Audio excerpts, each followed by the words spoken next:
일체를 존경합시다. 일체가 부처님 아님이 없습니다.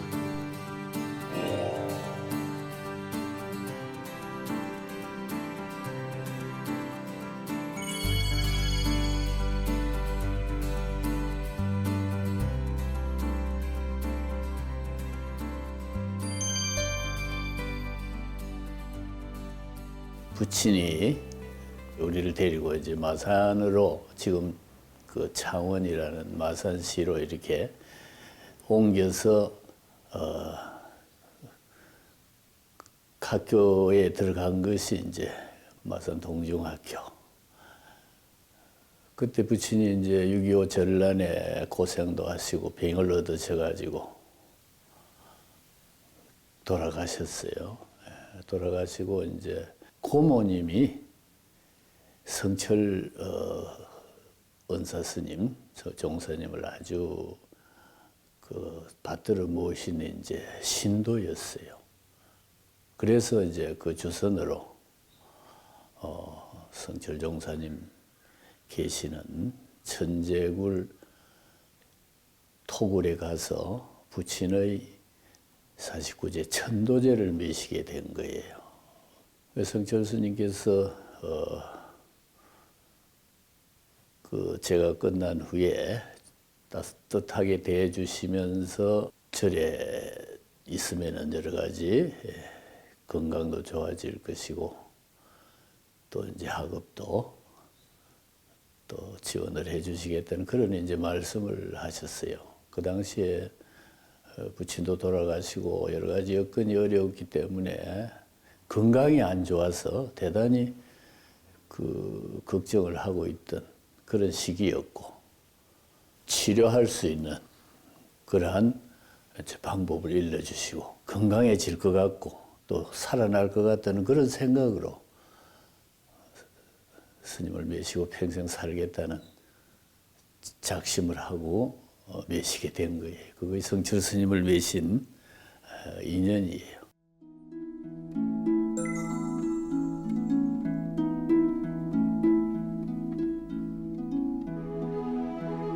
내가 이제 천재굴에 살게 된과 동시에 그 당시에 이제 모친과 6 형제들이 다 어려웠기 때문에 우리를 안내해 주시는 이제 고모님의 그 주선으로 안내로 모두 절에서 출가해서 사는 걸로 이렇게 결정을 한 겁니다.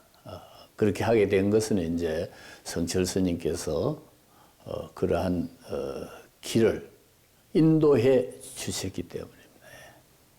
그래서 6 사람에게 육바라밀을 실천하는 부처님의 제자가 되라는 이런 의미로 따뜻하게 대해주셨고, 그래서 모친하고 이제 여동생들은, 누나와 여동생들은 이제 그 인홍 스님이 계시던 태백산에 가서 출가를 하게 된 겁니다. 그래서 식구 모두가 다 부처님의 제자가 됐고, 그래서 오늘까지도 부처님의 언덕으로 편안한 삶을 살게 된 겁니다.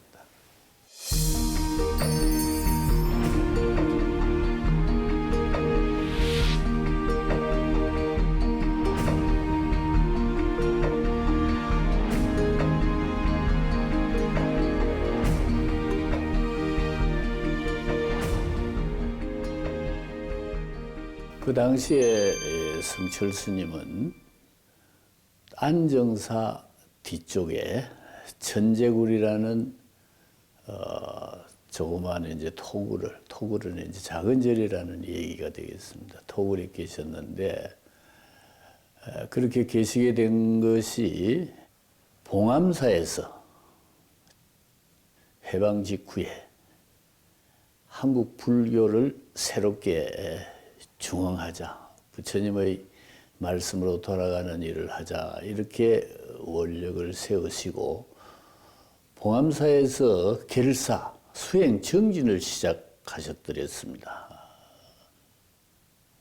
그러다 6.25 전란으로 안정사 뒤쪽에 천재굴이라는 조그마한 운막집을, 초가 세 채였어요. 그 집을 짓고 거기에 머무셨어요. 근데 천재구리라는 이 이름은 성불할 수 없는 존재가 있다는 걸 갱진에 한 말씀하신 부분이 있습니다. 그래서 성불할 수 없는 존재가 범어이찬티카라는 단어를 범어를 한문으로 옮겨 음역했을 때 천재라는 글자예요. 그래서 부처가 되기를 원하지 않는 사람이 사는 집이다 라고 해서 천재구리라는 이름으로 그 토구를 지키면서 사셨는데, 조그만 집이었습니다마는 성철 은사 스님의 뜻은 한국 불교를 중흥하시고자 한 봉암사의 그 원력, 그 수행을 그대로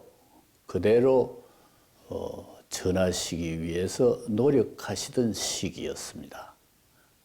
그래서 성철종사님께서는 한국 불교가 일제강점기 그리고 배불시대 살아남기 위해서 무속적이고 미신적인 이런 요소를 안고 있었던 부분을 다 탈피하고 부처님의 가르침에 가까워지는 이러한 새로운 불교를 중흥시켜야겠다는 뜻을 가지고 계셨기 때문에 천재굴에서부터 천도제를 하는 것부터 무속적이고 또 이제 미신적인 이런 요소를 탈피하시고자 하셨습니다.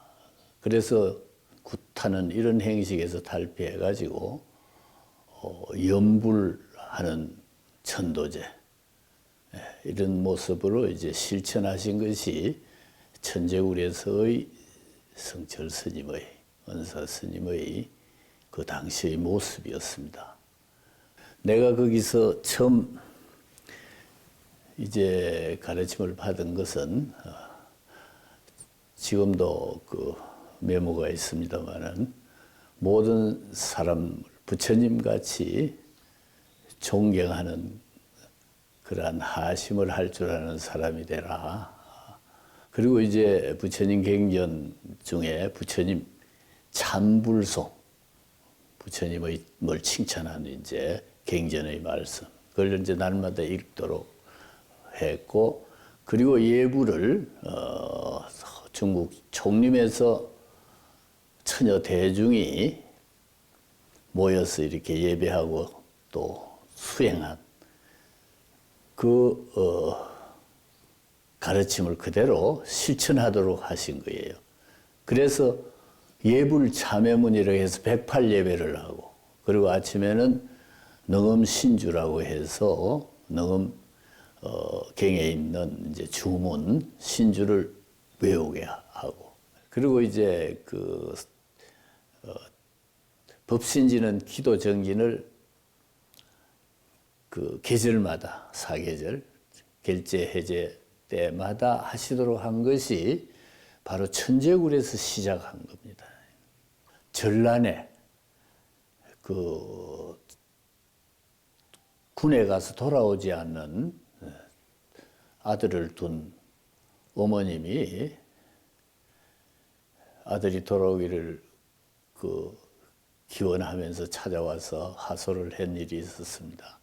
그때 아들이 귀하면은 그만큼 부처님께 간절히 기원을 해야지 그냥 얻어지는 것이 없다고 하시면서 부처님께 3000번 절을 하면서 기원하라. 그렇게 하면은 그 정성으로 이루어지는 인연이 바꾸어지는 그러한 일을 이룰 수 있을 것이다 하고 절을 하도록 하신 것이, 그래서 자기를 극복하고 자기를 그 조어하는, 제어하는 가장 그 큰 기도, 수행, 방편이 이제 예배, 절을 하는 것이다.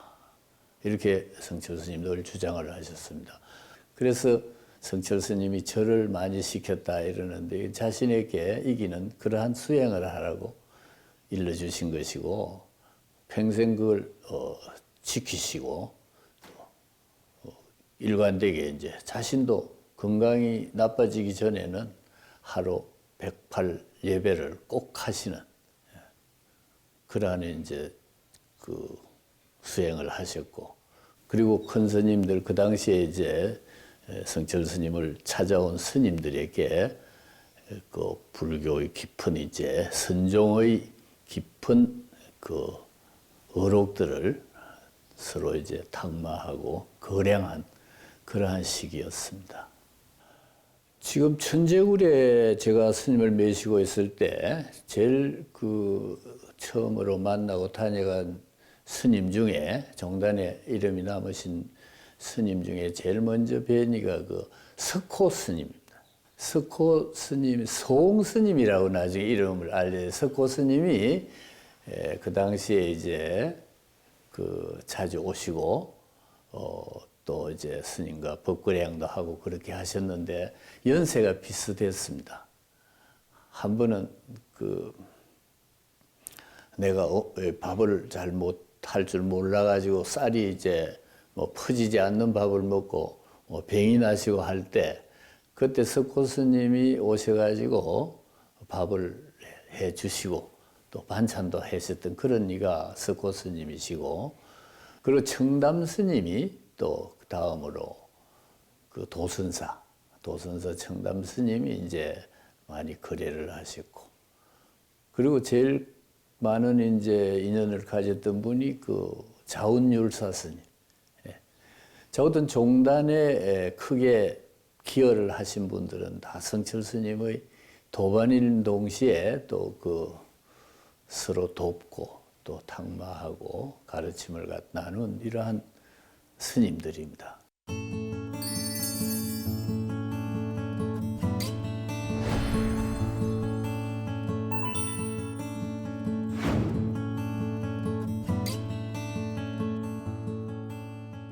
이제 성철 선사 스님이 팔공산으로 자리를 옮기게 된 이제 그 계기가, 그 당시에 이제 비구 대처성 간의 대단한 다툼을 갖게 되었습니다.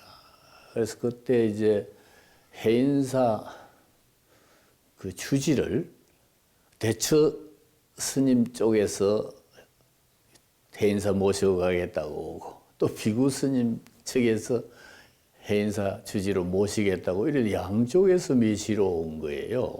그때 양쪽을 다 거절하시고 팔공산으로 자리를 옮기신 거예요.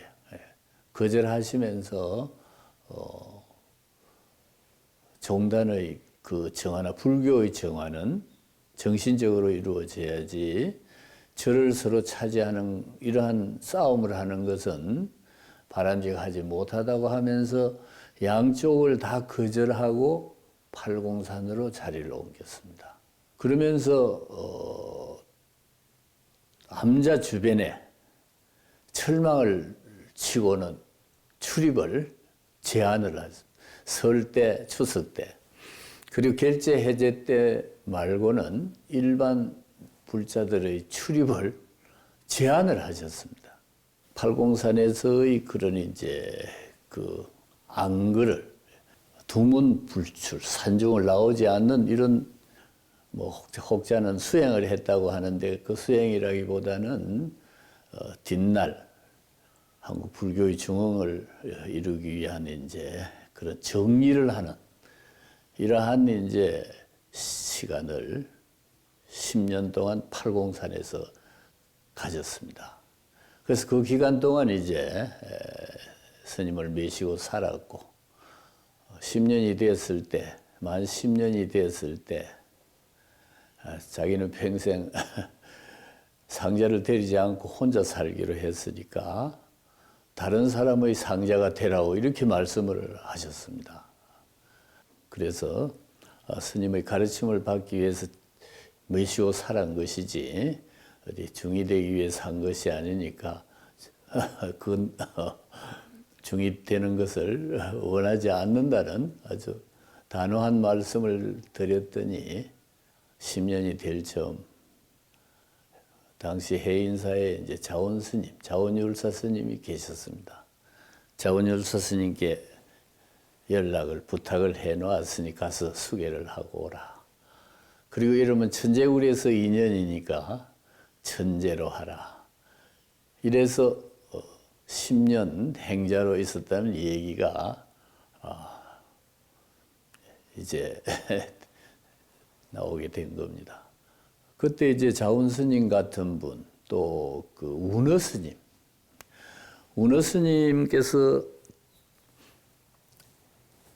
갱전을, 한문 갱전을 한글로 번역하시는 큰 일을 이제 하시면서 선종에 관한, 선사에 관한, 어록에 관한 부분이나 또는 이제 해석하기가 난해한 이러한 부분은 성철 스님께 자문을 하시고, 연세가 성철 스님보다는 한 10살 위였습니다. 또 청담 스님도 그러고, 그럼에도 불구하고 갱전 번역에 늘 자문을 구하고 하셨습니다.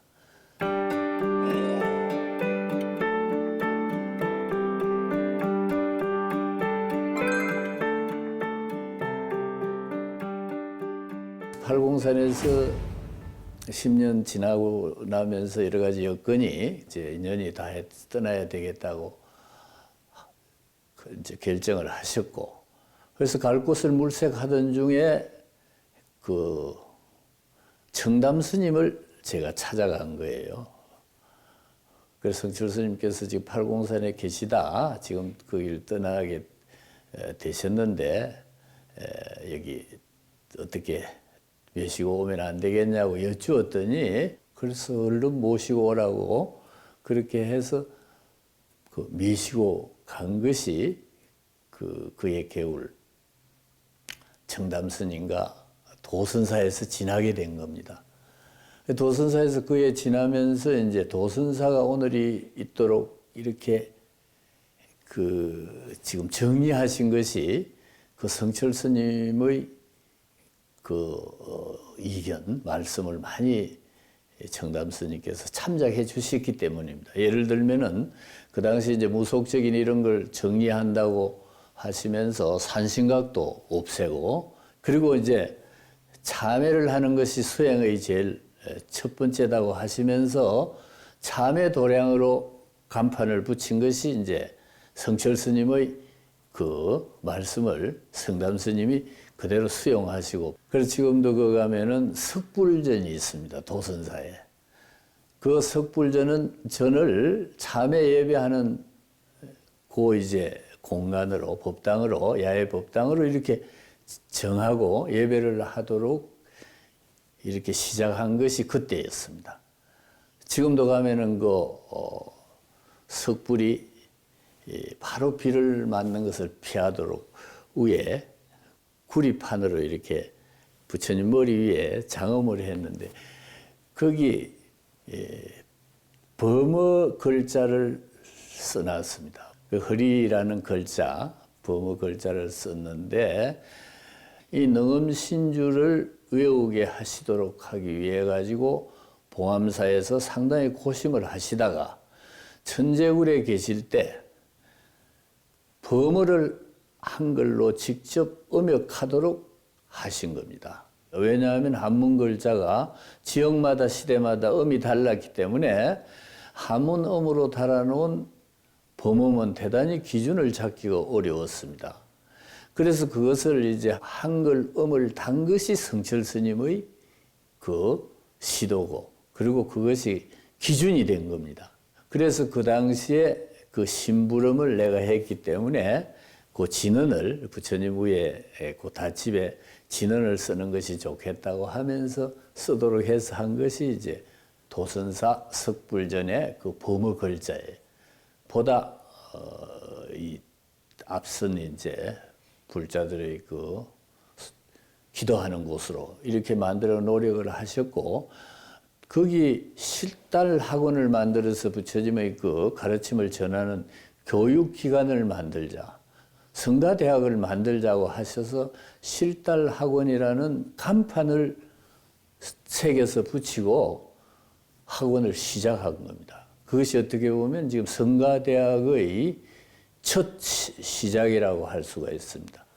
그러시면서 이제 우리가 갈 곳을 물색하다가 김용사가 그 당시 비구니 스님이 계셨는데 그 당시 그 어떤 묘전 스님이라든지 김용사를 운영하던 비구니 스님들이 우리한테 이제 저를 넘겨주셔가지고 첫 주지를 아까 말씀드린 스코 스님을 모시고 가서 산 거예요. 그래서 김용사에서 처음으로 대중법회를 가졌습니다. 봉암사 결사 이후에 대중에게 법문을 하신 것이 해인 총림에서가 시작이 아니고 김용사에서 첫 대중법회를 갖게 된 그런 인연을 가졌던 겁니다.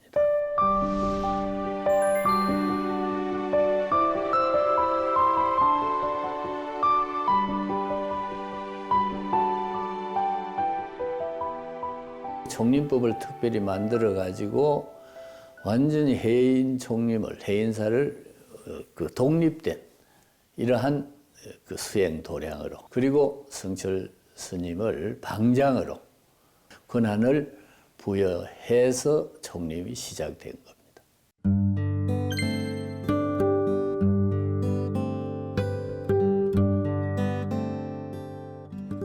불교가 좀 시대에 뒤떨어진 그 교리의 종교다. 이걸 갖다 바로잡기 위해 가지고 가장 앞선 이론, 예를 들 것 같으면 상대성 이론이라든지